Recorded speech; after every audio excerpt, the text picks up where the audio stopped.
Good Morning Business. Le débat. Il est 7h11. Je peux vous dire que ça fait débat dans la rédaction. Le pire est-il à venir ou le meilleur va-t-il nous surprendre comme le pensait tout à l'heure Emmanuel Le Chypre autour de la machine à café? Qu'en pense Nicolas Dose et Jean-Marc Daniel? Nicolas. C'est vraiment good cop ou bad cop. Alors, si je suis très objectif et de bonne foi, j'ai quand même plutôt des tendances du côté bad cop que good cop. Il y a effectivement l'idée que l'inflation va probablement décélérer en 2023. Attention, une inflation qui décélère, ce ne sont pas forcément des prix qui baissent. Non. Les prix ne vont pas retrouver leur niveau d'avant Covid 2019, en tout cas pas dans tous les domaines. Parce qu'on voit que les tensions sur les chaînes d'approvisionnement sont clairement en train de s'apaiser.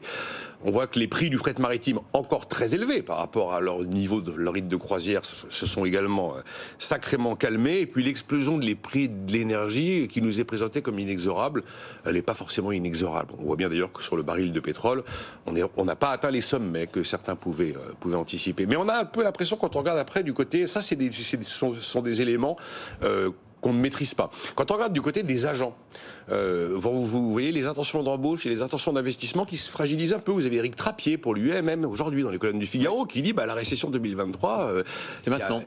Il y a des risques. Quand on voit la publication des prix à la production, qui précèdent les prix au détail. L'Allemagne, les prix à la production sont quand même sur des niveaux... 45% de hausse annuelle, voilà. 7,9% de hausse mensuelle en Allemagne. On est quand même sur des hausses de coûts à la production qui n'appellent pas à l'optimisme forcément. La pression salariale, elle est là. Et les salariés, ils sont un peu éloignés de nos débats good cop, bad cop. Ils voient un peu, que ce soit de l'inflation ou pas de la vraie inflation au sens de la théorie économique, eux, ils voient leur vie de tous les jours. Et la pression salariale, elle est bel et bien là. On voit que l'arbitrage des ménages, et dans les dernières enquêtes qui ont été menées, c'est plutôt du côté de l'épargne que ça se passe. Et puis, vous prenez les grandes institutions. Alors, on aime bien dire que les grandes institutions ont toujours tort, mais la Banque mondiale pense que la récession sera mondiale. Et puis, même la Banque de France ne l'exclut pas du tout, avec un scénario de, je crois, moins 0,5 à plus 0,8 pour 2023, donc en dessous de la prévision du gouvernement.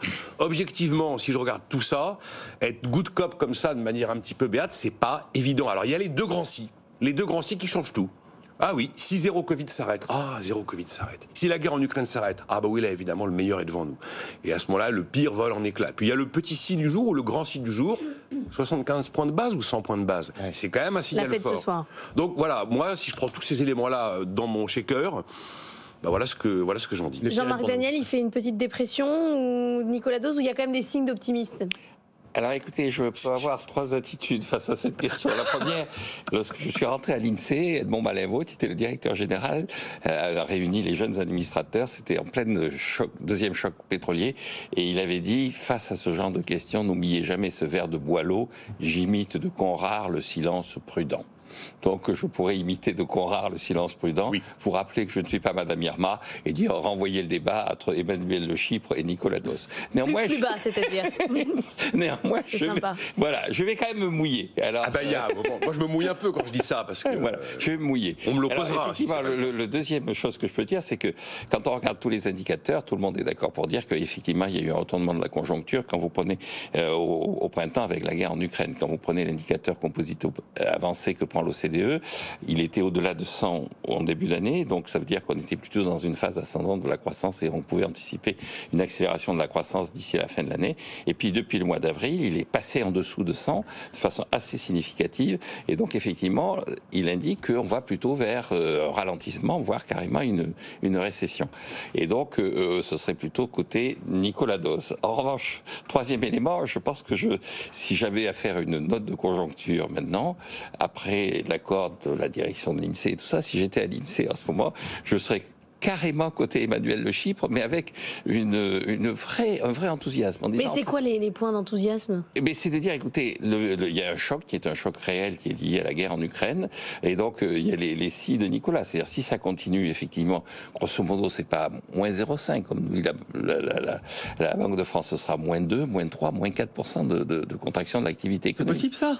Écoutez, si Poutine sert vraiment complètement l'approvisionnement en gaz. S'il continue à dire, moi je préfère brûler le gaz plutôt que le livrer aux pays membres de l'OTAN, à ce moment-là, vous allez avoir une vraie crise énergétique qui sera au-delà de ce qu'on a connu dans les années 70. En revanche, si pour des raisons X ou Y, l'attitude du gouvernement à Moscou change complètement, ou si l'économie mondiale trouve un moyen de contourner ce que fait la Russie, à ce moment-là, on aura plutôt un rebond assez spectaculaire, et je pense qu'à bien le Chypre sera même en deçà de la réalité. C'est-à-dire qu'on peut avoir une reprise compte tenu du taux d'utilisation des capacités de production, compte tenu effectivement du fait qu'il y a eu beaucoup de pouvoir d'achat qui a été distribué. Je pense qu'effectivement, on peut avoir 3-4% de croissance. Donc, et entre moins 4 et plus 4, vous mouillez pas trop, les gars. Ici, ouais. Ça fait un gros écart quand même. Hein. Ah mais non, moi je pense que ce sera un scénario de l'extrême. C'est-à-dire... Soit moins 4, soit plus 4. Exactement. Non, écoutez, on est servi. Bon, on a les mêmes si, hein.